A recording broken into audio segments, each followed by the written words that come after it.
Hai hai hai, yuk ikutan kelompok 2 berkunjung ke UMKM Konveksi di daerah Jakarta Barat. Sebelum itu, yuk kita lihat kelompok 2 udah pada siap belum nih ya? Nah, ini namanya Brilian. Brilian lagi OTW nih guys ke stasiun Angke. Ini dia naik kereta dari stasiun Bogor biar turunnya langsung di dekat lokasi konveksi yang bakal kami kunjungi. Nah, ini namanya Nashwa. Kalau Nashwa lebih milih buat naik Maxim dari UNJ nih guys. Katanya sih biar lebih cepet ya. Nah, kalau ini namanya Bintang dan ini namanya Alfian. Karena mereka sama-sama bisa naik motor nih, jadi dua-duanya itu lebih milih buat naik motor dari Bekasi. Nah, kalau ini namanya Syafika. Rumah Vika kebetulan nih di Jakarta Barat guys, jadi ke tempat konveksinya naik motor juga deh. Nah kalau ini namanya Vira. Sama kayak Vika, kebetulan nih rumahnya itu di Jakarta Barat juga. Dan lebih deket nih ke tempat konveksinya, jadi Vira juga lebih milih naik motor deh. Nah akhirnya kelompok 2 udah pada saling ketemu nih di tempat meet up dan udah siap buat ke tempat konveksinya. Halo guys. Jadi hari ini kita ada Nashwa, ada Syafika, ada Bintang, Vira, Rili, dan Alfian. Kita dari kelompok 2. Jadi hari ini kita mau mengerjakan salah satu proyek UTS dari Operation Management, karena kita nanti mau ke konveksi baju. Jadi ini kita mau ngasih tahu dulu nih jalan menuju tempat konveksi bajunya, lalu kita akan memberitahu prosesnya seperti apa aja. Ikutin. Oke. Ayo, jalan.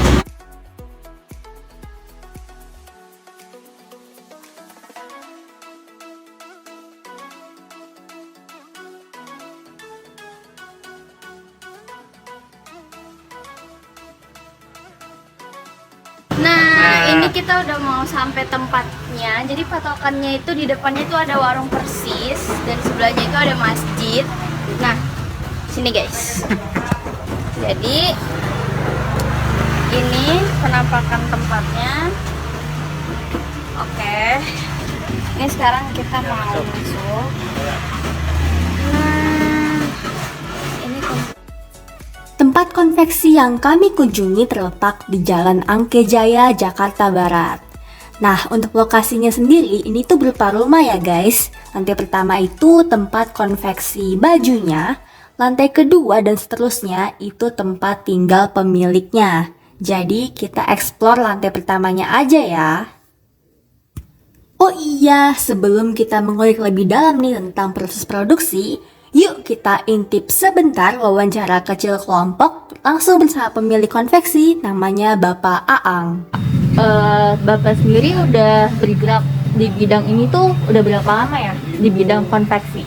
Udah 7-8 tahunan. 7-8 tahunan. Iya. Kalau konveksinya sendiri, produknya apa aja yang biasa diproduksi? Produksinya gamis, atasan, kadang-kadang kuning. Itu aja. Tulisan. Oke. Terus biasa ini kan gamisnya beda-beda gitu ya. Terus atasannya kan kayak gambarnya beda-beda. Itu desain sendiri atau enggak? Kalau soal gambarnya itu langsung dari pabrik. Kalau soal modelnya ya kadang-kadang tidak bisa sendiri. Oke guys, jadi intinya konveksi Bapak Aang ini memproduksi model baju sesuai permintaan atasannya guys. Nah, dari atasannya sendiri itu udah ada desain yang menjadi patokan. Jadi model desainnya itu tetap mengikuti desain dari atasan mereka ya guys. Nah, sekarang kita bakal explore nih penampakan konveksi Bapak Aang dari luar guys. Nah, bisa dilihat ya banyak banget nih faktor produksi yang dipakai. Ada mesin jahit, tenaga kerja, bahan baku kain, benang, dan lain-lain. Nah, kalau di manajemen operasi ini disebutnya input produksi ya guys. Jadi, input produksi itu adalah faktor produksi yang diproses buat menghasilkan output. Nah, di sini teman-teman bisa lihat nih input yang dipakai buat menghasilkan baju. Ada mesin jahit, tenaga kerja, kain, benang, listrik, dan lain-lain. Nah, tapi kira-kira jumlah dari masing-masing produksi ini ada berapa ya? Yuk kita tanya. Kalau buat karyawannya di sini ada berapa orang? Kira-kira 8 orang lah. 78. Biasa mereka di bagian apa aja? Bagian pemotongan ada 2, di bagian packing ada 1, dibantu sama saya sendiri. Terus ada tukang jahit ada 4, ya kurang lebih sih. Tukang operasinya 1. Oke, kita udah dengar ya penjelasan tentang input atau bisa juga disebut sebagai faktor produksi di konveksinya Pak Aang. Nah, tapi apa sih sebenarnya faktor produksi itu? Yuk kita dengar penjelasan dari teman kita, Nashwa. Jadi ada 4 faktor yang mempengaruhi kegiatan produksi, yaitu Yang pertama yaitu faktor sumber daya alam atau SDA. Segala sesuatu yang berada di alam disebut sebagai sumber daya alam. Sumber daya alam sendiri di sini merupakan bahan baku atau mentah yang nantinya bakal diolah menjadi barang jadi atau siap pakai. Yang kedua, faktor sumber daya manusia atau SDM. Setelah memahami SDA, bisnis juga membutuhkan sumber daya manusia atau SDM. Tanpa pengelolaan dari manusia, SDA tidak dapat dipergunakan dengan baik. SDM di sini berperan sebagai pengelola SDA yang dimiliki agar menjadi barang jadi. Yang ketiga yaitu faktor sumber daya modal. Kegiatan produksi tidak dapat lepas dari sumber daya modal. Di sini modal tidak hanya berarti dana, melainkan juga alat produksi. Yang terakhir yaitu faktor kewirausahaan. Salah satu hal yang perlu diketahui dari faktor produksi adalah kewirausahaan. Hal ini diperlukan agar bisa melakukan perencanaan, pelaksanaan, dan pengawasan. Di sini manajer atau pemilik harus melakukan kegiatan di atas agar proses produksi berjalan dengan baik. Nah, gimana nih teman-teman penjelasan dari Nashwa? Udah jelas banget dong ya. Maka dari itu, dari pihak konveksi menyediakan input produksi sedemikian rupa seperti faktor sumber daya manusia berjumlah 8 orang yang terdiri dari 2 orang yang melakukan tugas untuk memotong kain, 1 orang melakukan packing, dan 4 tukang jahit, serta ada 1 orang yang melakukan obras. Lalu, juga ada sumber daya modal berupa alat produksi seperti mesin jahit berjumlah 8 buah, mesin obras berjumlah 2 buah, dan juga ada mesin potong di sana. Lalu ada juga bahan baku atau sumber daya alam yang berasal dari supplier terdekat mereka. Hal ini dapat berjalan dengan baik nih, dikarenakan kemampuan berwirausaha dari pemilik dalam menjalankan tugasnya untuk melakukan perencanaan, pelaksanaan, serta pengawasan kepada tenaga kerja. Nah, kalau udah ada input, pasti ada proses dong ya buat menghasilkan produksi baju. Jadi dari input, kita bakal menghasilkan suatu output.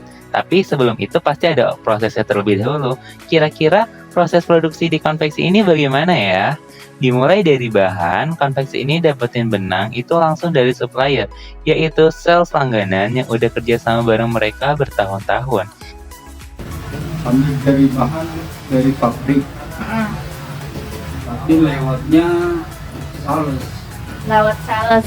Salesnya berarti tetap di daerah sini ya, dekat sini. Iya, Jakarta Barat.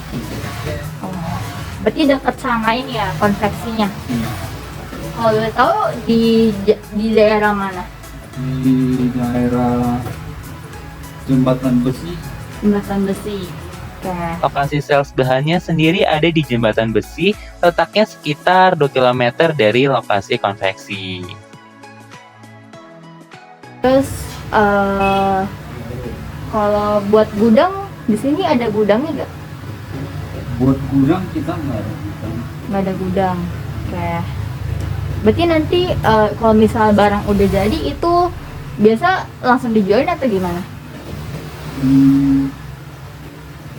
Kirim ke pos lagi. Oh jadi ada atasannya lagi berarti ya? Atasannya lagi. Nah, berdasarkan teori lokasi strategis, kita tuh bisa lihat kalau misalkan Konveksi ini tuh lebih menerapkan ke teori proximity to supplier, bukan ke market dan bukan ke kompetitor. Kenapa? Karena konveksi ini tuh lebih fokus ke produksi aja. Terus juga bukan yang fokus ke penjualan, karena setelah barang jadi, produk langsung bisa dikasih ke atasan. Dan dengan mereka ini menerapkan proximity to supplier, mereka gampang dapat bahan baku, nggak terkendala biaya transportasi, karena lokasinya juga lumayan dekat ya kak, cuma 2 kilometer aja gitu. Dan mereka bakal gampang buat beli bahan dalam jumlah skala yang lebih besar. Nah, setelah dapat bahan, selanjutnya kita masuk ke proses pemotongan bahan. Di sini ada meja buat motong bahan, tapi buat proses motongnya belum bisa ditampilin nih. Soalnya pas kita datang bahannya udah dipotong semua guys. Jadi footage-nya seadanya aja ya. Nah, setelah bahan dipotong, kemudian diikat-ikat kayak gini guys. Habis itu langsung dioper ke bagian penjahitan. Nah, untuk proses jahitnya ini dilakuin sama tukang jahit ya. Nah, setelah dijahit langsung diobras. Untuk proses obrasnya bisa dilihat aja. Pengendalian atau pengawasan yang akan dilakukan oleh pemilik atau manajer biasanya memerlukan sampling dan tindakan koreksi dengan langkah-langkah perumusan, pengukuran, perbandingan dengan standar, pengevaluasian untuk mencegah out of control, dan pengoreksian bila ditemukan proses di luar kendali. Monitoring hasil juga penting untuk memastikan efektivitas dan tindakan koreksi dan eliminasi masalah. Nah, hal ini sesuai banget sama yang dilakuin oleh pemilik dari konveksi ini, Pak Ang namanya. Pak Ang nugasin beberapa orang buat nilai kualitas produk apakah telah sesuai dengan standar mereka. Habis itu mereka ngelakuin buang benang serta packing sebelum nantinya barang dikirimkan pada atasan buat didistribusikan lebih lanjut. Pada proses buang benang, mereka juga melakukan penilaian pada produk berdasarkan standar yang mereka miliki, lalu menyatakan apakah produk ini layak buat dijual atau tidak. Seperti itu. Oh, kalau buat proses quality control itu biasa gimana ya? Kadang-kadang kita kontrol sendiri, sama dibantu sama tukang packing. Oh, jadi pas packingnya sekalian ini ya, sekalian cek-cek ada yang rusak apa enggak gitu. Ada yang terus, Terus kalau misal biasa BS diapain produknya? tergantung kalau bahannya yang BS, sobek, atau padat, ntar diganti Diganti gimana?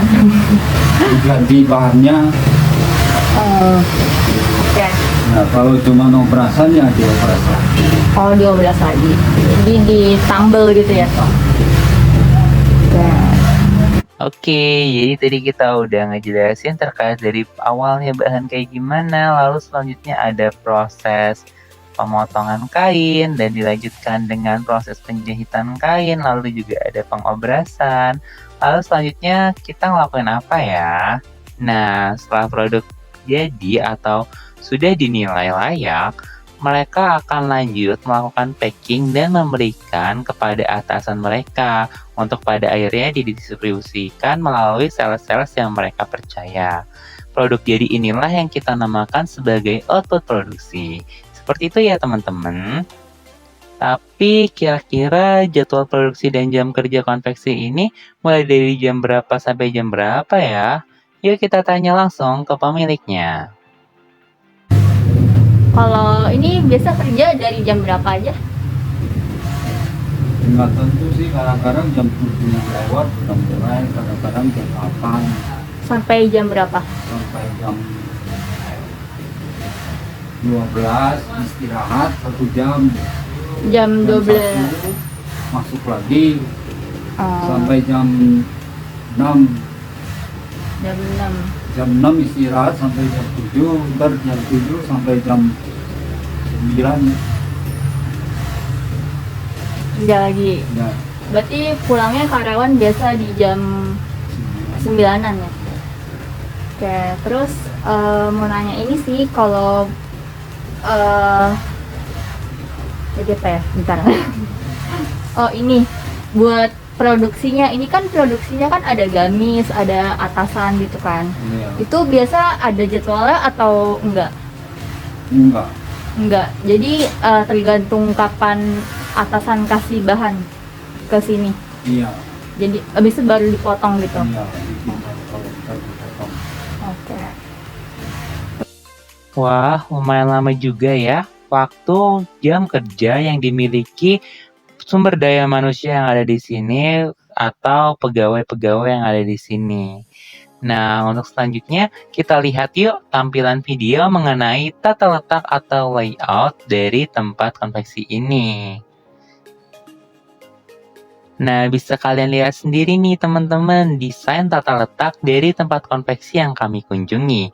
Menurut kelompok kami, dari video yang kita dapat lihat bersama juga, tata letak dari konveksi ini sangat memerlukan perbaikan agar terciptanya workflow yang lebih baik.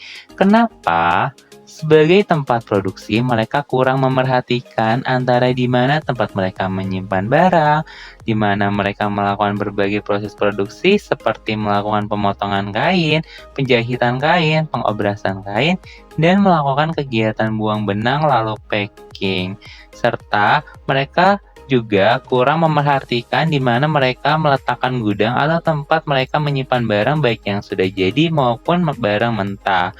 Maka dari itu, tempat ini terkesan terlalu acak dan berantakan dikarenakan tidak jelasnya tata letak atau layout dari tiap-tiap proses yang ada yang menyebabkan jalannya pekerjaan atau workflow akan sedikit terganggu dikarenakan jalur yang kurang jelas antara satu hal dengan hal lainnya. Maka dari itu, kelompok kami menyarankan agar perlunya perbaikan terkait tata letak dari tempat konveksi ini.